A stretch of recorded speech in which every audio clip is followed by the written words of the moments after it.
Welcome state education. আজ আমি তোমাদের ক্লাস 10-এর জীবন বিজ্ঞানের অভিব্যক্তি ও অভিযোজন এই অধ্যায় থেকে যে সকল এমসিকিউ কোশ্চেনগুলো হয়ে থাকে সেই এমসিকিউ প্রশ্নগুলো আলোচনা করছি। দেখো, প্রথম কোশ্চেন, পৃথিবীতে প্রাণ সৃষ্টির সময় পরিবেশে যে গ্যাসটি অনুপস্থিত ছিল সেটি হলো কি? বলেছে পৃথিবীতে যখন প্রাণের সৃষ্টি হয় সেই সময় পরিবেশে যে গ্যাসটি অনুপস্থিত ছিল সেটির নাম কি? অপশান এতে কি রয়েছে? Hydrogen, oxygen, ammonia, methane. এই যে চারটি অপশান রয়েছে এর মধ্যে সঠিক উত্তরটি কোনটি? বলো, এর মধ্যে সঠিক উত্তরটি কি হতে পারে? সঠিক উত্তর হচ্ছে অক্সিজেন। সঠিক উত্তর অক্সিজেন। পৃথিবীতে প্রাণ সৃষ্টির সময় পরিবেশে এই অক্সিজেন গ্যাসটি অনুপস্থিত ছিল। দ্বিতীয় প্রশ্ন, সমবৃত্ত অঙ্গের বৈশিষ্ট্যটি হল উৎপত্তিগতভাবে ও কার্যগতভাবে ভিন্ন, না উৎপত্তিগতভাবে ভিন্ন কিন্তু কার্যগতভাবে এক? অপশান সি, উৎপত্তি ও গঠনগতভাবে অভিন্ন। অপশান ডি, অপসারী বিবর্তনকে নির্দেশ করে। সমবৃত্ত অঙ্গের বৈশিষ্ট্য কি হতে পারে? এখানে সঠিক উত্তর হবে অপশান বি, উৎপত্তিগতভাবে ভিন্ন কিন্তু কার্যগতভাবে একই। 3 নম্বর কোশ্চেন, নিচের কোনটি আন্তঃপ্রজাতি সংগ্রামকে নির্দেশ করে তা শনাক্ত করো। কি বলেছে না, নিচের যে অপশানগুলো রয়েছে এটির মধ্যে কোনটি আন্তঃপ্রজাতি সংগ্রামকে নির্দেশ করে? আন্ত মানে কি? নিজের মধ্যে সংগ্রাম করে।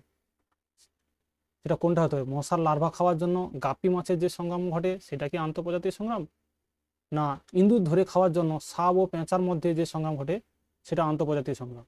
অপশান সি, একই জায়গায় ঘাস খাওয়ার জন্য একদল হরিণের মধ্যে যে সংগ্রাম হয় তাকে আন্তঃপ্রজাতির সংগ্রাম বলে, না হরিণের শিকারের জন্য একই জঙ্গলের বাঘেদের মধ্যে সংগ্রামকে বলা হয়, এটা জঙ্গলের হবে, জঙ্গা হয়ে গেছে, এটা হবে জঙ্গলের বাঘেদের মধ্যে সংগ্রাম। কোনটি সঠিক উত্তর? এখানে আমাদের সঠিক উত্তর কোনটি হবে? আন্তঃপ্রজাতির মধ্যে সংগ্রাম কোনটা হতে পারে? সঠিক উত্তর অপশান বি, ইঁদুর ধরে খাওয়ার জন্য সাপ ও পেঁচার মধ্যে যে সংগ্রাম ঘটে সেটা হচ্ছে আন্তঃপ্রজাতির সংগ্রাম। 4 দাগের কোশ্চেন, মিলার ও উরের, বিজ্ঞানী মিলার ও উরের তাদের পরীক্ষায় প্রাণ সৃষ্টির কতগুলি প্রাথমিক উপাদান সংশ্লেষ করতে সক্ষম হন? মিলার এবং উর যে পরীক্ষাটি করেছিলেন সেই পরীক্ষার প্রাণ সৃষ্টির কতগুলি প্রাথমিক উপাদান সংশ্লেষ করতে সক্ষম হন, সেগুলির মধ্যে কোনগুলি অ্যামিনো অ্যাসিড ছিল তা শনাক্ত করো। তাদের মধ্যে কোনগুলি অ্যামিনো অ্যাসিড ছিল তা শনাক্ত করো। এখানে অপশান এতে রয়েছে lactic acid, acetic acid. Option B, urea, adenine. Option C, glycine, alanine. Option D, acetic acid, formic acid. এই 4টি অপশানের মধ্যে সঠিক উত্তর কোনটা হবে? বলেছে অ্যামিনো অ্যাসিড ছিল, এটা শনাক্ত করতে বলেছে। কোনটা সঠিক উত্তর?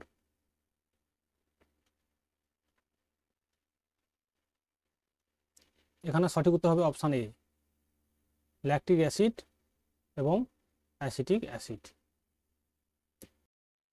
5 দাগের কোশ্চেন, নিচের কোন প্রয়োজনের জন্য মৌমাছি ওয়াগল নৃত্য করে তা স্থির করো। বলেছে মৌমাছিরা যে ওয়াগল নৃত্য করে সেটা স্থির করতে বলেছে, কোনটির জন্য? অপশান এতে রয়েছে প্রজনন সঙ্গী খোঁজার জন্য। অপশান বি, অন্যান্য শ্রমিক মৌমাছিদের মৌচাক থেকে খাদ্যের উৎসের অভিমুখ ও দূরত্ব জানানোর জন্য। অপশান সিতে রয়েছে নতুন মৌচাকে স্থান নির্বাচন করার জন্য। অপশান ডি রয়েছে সম্ভাব্য শত্রুর আক্রমণ এড়ানোর জন্য। এই যে 4টি বৈশিষ্ট্য কোনটা সঠিক উত্তর? কোনটির জন্য মৌমাছিরা ওয়াগল নৃত্য করে? এখানে সঠিক উত্তর হবে অপশান বি। অপশান বি হবে সঠিক উত্তর। মৌমাছিদের 2 ধরনের নৃত্য করে, একটা হচ্ছে ওয়াগল নৃত্য, অপরটি হচ্ছে চক্রাকার। চক্রাকার মৌমাছিরা এই 2 ধরনের নৃত্য করে।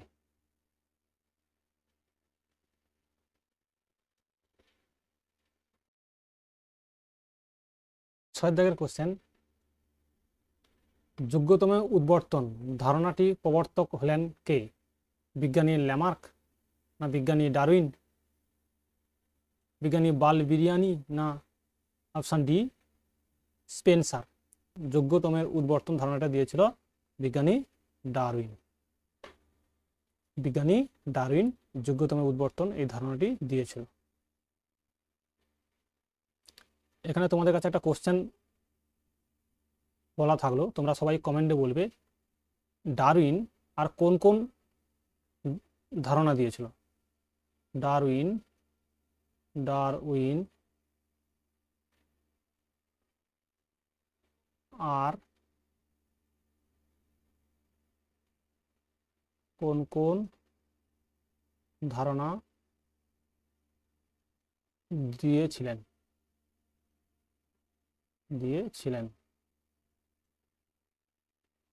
এটা তোমাদের কাছে এমসিকিউ প্রশ্ন থাকলো।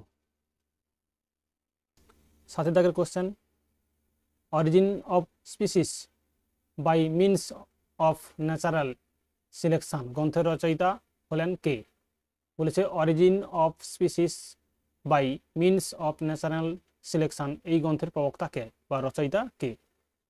Herbert Spencer, option B sir Russel Wallace, option C Charles Darwin, option D Lamarck? এখানে সঠিক উত্তর কোনটা হবে? অরিজিন অফ স্পিসিস এই বইটি রচয়িতা কে করেছিলেন? সঠিক উত্তর, এটাও খুব সহজ প্রশ্ন, তোমরা সবাই পারবে।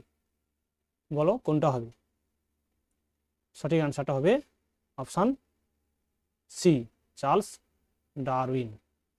অপশান সি সঠিক উত্তর। মিলার ও উরের পরীক্ষায় ব্যবহৃত একটি গ্যাস হলো oxygen, carbon dioxide, methane, acetylene. কি বলেছে? মিলার এবং উরে বিজ্ঞানী দুজন বিজ্ঞানী যে পরীক্ষাটি করেছিল সেই পরীক্ষার ব্যবহৃত একটি গ্যাসের নাম হচ্ছে কোনটি?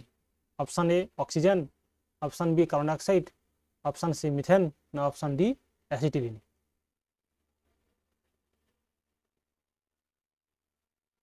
এখানে সঠিক উত্তর হবে অপশান সি। অপশান সি হচ্ছে সঠিক উত্তর। এখানে মিথেন আর অ্যামোনিয়া ও হাইড্রোজেন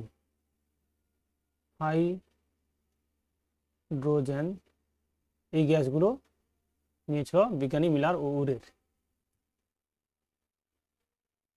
9 দাগের কোশ্চেন, উটের আরবিসি এর বৈশিষ্ট্য হলো, উটের আরবিসির বৈশিষ্ট্য কি? অপশান এ দ্বি নিউক্লিয়াস যুক্ত, অপশান বি দ্বি উত্তলাকার যুক্ত, অপশান সি ডিম্বাকার না অপশান বি আকারে বড়? এখানে সঠিক উত্তর কোনটা হবে? উটের আরবিসির বৈশিষ্ট্য হচ্ছে একদম খুবই সহজ এই কোশ্চেনটা। উটের আরবিসির বৈশিষ্ট্য হচ্ছে অপশান কোনটা হবে? এ বি সি না ডি? অপশান সি হচ্ছে সঠিক উত্তর, ডিম্বাকার বা ওভাল আকৃতি।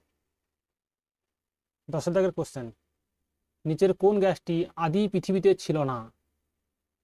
কি বলেছে? নিচের যে গ্যাসগুলো রয়েছে এই গ্যাসগুলোর মধ্যে কোনটি আদি পৃথিবীতে ছিল না?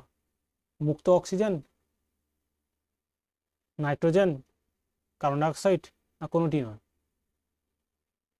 কোনটি হবে সঠিক উত্তর?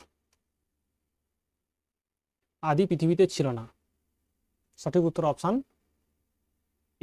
এ হচ্ছে সঠিক উত্তর, মুক্ত অক্সিজেন আদি পৃথিবীতে ছিল না। অপশান এ হচ্ছে রাইট অ্যান্সার। 11 দাগের কোশ্চেন, ঘোড়ার অভিব্যক্তিতে নিচের কোন সজ্জাক্রমটি সঠিক? ঘোড়ার অভিব্যক্তি অর্থাৎ ঘোড়ার যে বিবর্তন ঘটেছে একের পর এক, সেই বিবর্তনটি কোনটি সঠিক? Option A, option B, option C না অপশান ডি? এখানে সঠিক উত্তর কোনটা হবে? সবাই ভালো করে দেখো কোনটা হবে সঠিক উত্তর। Eohippus, Merychippus, equals, প্লায়োহিপ্পাস মেসোহিপাস।